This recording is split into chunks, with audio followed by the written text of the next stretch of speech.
Hello guys, welcome to today's video. I know I have been gone for relatively long now and I've tried to post meaningful status updates, but I'd still like to give one in this video. First of all, as I already said in my posts, a hunt right now sadly isn't prioritizing my interest. Slash is not a priority of mine. Not because I don't like doing the content for it, but rather because I am currently going through a burnout phase with the game. That means that collecting footage, and especially some tougher footage, is very hard. This means that putting in work into hunt videos, which I can only do when I'm not exactly exhausted from work, is pretty hard. I will try to get back to my usual content, that being gun reviews / guides, as soon as I can, but that will take a bit for two reasons. First of all, work really grinding my gears, and second of all, me getting a new setup. The new setup is already mostly assembled. I am just missing my new RAM and some fans to attach to it to keep it cool. And I will obviously be enjoying that setup as soon as I can. I will also have to transfer most of the video files that I already have present to my new PC.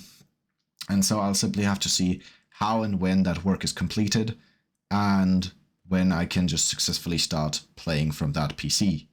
It will mean that my content may be delayed a bit, and I think I'll try to take much more of a light approach to the content I'm doing, potentially trying to go in the many ideas that some of my viewers have given me. I mean, I've heard tier lists, lighter content has been voted for as well, you know, normal gameplay, me wanting to die inside because people will see the blunders I do. Even I am not a perfect player. And yeah, I will just try to go in to those interests more. I'm also thinking about potentially trying to finally revive my dead horse, that is the frickin' short format, but I'll have to see. For now, this is the final part of the true beginner guides, in which I'll be given true beginner advice, as far as I can. I am sadly somebody who doesn't always have it on point, and I could write a script, but that would take weeks, and that's not really what I want to do, because now I'd have to wait for the ideas to come up in my head. Anyway, thanks for listening to my ramble. Let's get to the normal video. If you watched my last two guides, we've talked about hunter recruitment and understanding the information the game gives you upon first launching it. In this video, we'll be looking at things you should do when playing your first matches. Here is some groundwork to be laid out. First of all, during your first matches, you are not permadeath, meaning that you will not lose any hunters, skills, or equipment taken into combat. This means you have a great chance to work out quirks, learn the gunplay, learn the maps, at least to a certain degree, and find how realistic gameplay works. Anyway, let's come to the permadeath. The permadeath is obviously the feature of Hunt. Having it disabled allows you to experiment a bit. Up till level 11, you can take bigger risks and experiment with weapons that interest you to see if they fit you. I'd also recommend that. Make sure you try shotguns, bows, crossbows, whatever you have unlocked at the beginning that suits your taste. See what you can use and perhaps even see how it goes. I mean, if you see, yes, shotguns work well for me, great. Before losing anything, you already know what weapons you are good with. I'd also suggest you do the same for your tool setups, and try to study your death. Try to see what got me killed there. Did I not have a vitality shot? Did I not have an antidote shot? Would I have liked that? Or was it fine as is? Maybe some bad luck. Use these matches to learn, as long as you are not losing equipment and hunters. Try out skills that you may like or that interest you. You have a great palette of things that help you in your first matches, and you should try to use them to understand the game better, or some of its core mechanics at least. Next up, listen to the sounds. Try to learn sounds of footsteps, monsters, what different sounds mean. For example, when a grunt is attacking and when he's just alerted to a presence nearby. See which way the birds are flying, because the birds always fly away from the enemies. You know, learn the trigger radiuses of horses and how to best take them down. Study the maps. You can do all those things in the early matches when the pressure isn't very high yet. Next. Tip number 3. Listen to the hunter footsteps, because the first matches will be with AI hunters only, meaning that you will not really feel a pressure in the classical sense. Use this time to learn as many audio cues Sounds, maybe even sounds of guns being reloaded, put away, explosives being lit, steps being taken, slow, fast, or normal, crouching. Listen to those things. Because in the AI time, you not only lose all the equipment, but the AI isn't a player. A player won't sweat. The AI won't sit still for 20 years. They will play, allowing you to learn the game. You can learn the gunplay as well. Use that to your advantage. Try to use the time that you're given to make the most of it. Tip number 4. Don't use expensive equipment. The thing is, picking up expensive equipment or having it lying around is not a problem. But I'd suggest you don't pick up the Mosin just because it's a Mosin.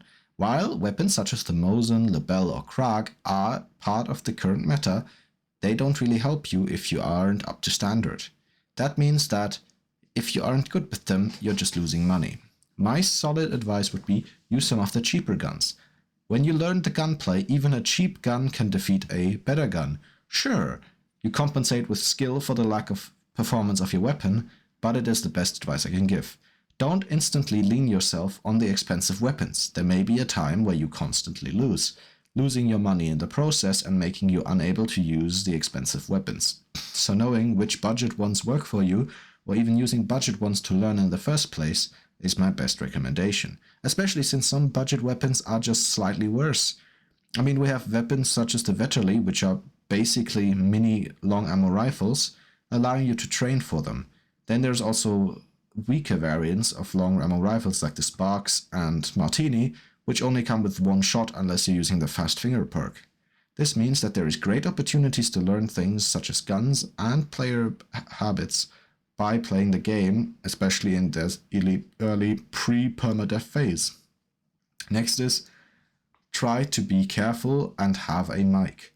Having a microphone is one of the most important things in Hunt Showdown. Being able to communicate with your team is beyond important, especially when playing and fighting.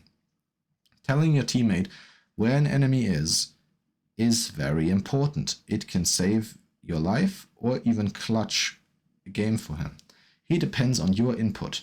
So please do not use the mic to tell him how garbage he is or how bad he plays or how you would 360 no-scope skydive him in Battlefield 2042.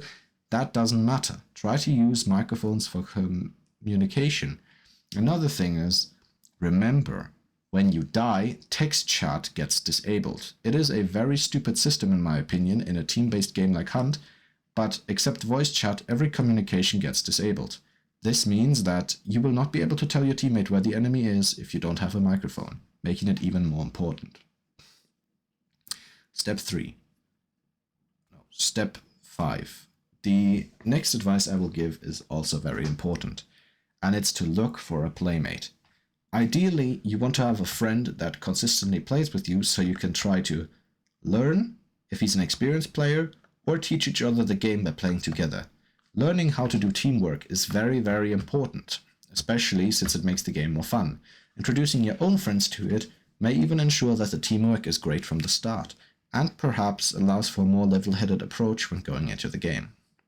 This ensures that you will also have the max amount of fun and perhaps even introduce somebody new to the game. All in all, I'd say use the first matches to explore what the game has to offer and utilize it in the future ones. You do not have to suffer through gear fear, and you can only really gain money. This gives you a great opportunity to learn, but may also lead to a time of slacking off. So I'd be cautious. The enemy you face in your time in the AI matches are not representative of the real enemies you fight. You will certainly hopefully not fight XX God 69420, but you may still fight stronger opponents as soon as you leave the grace period.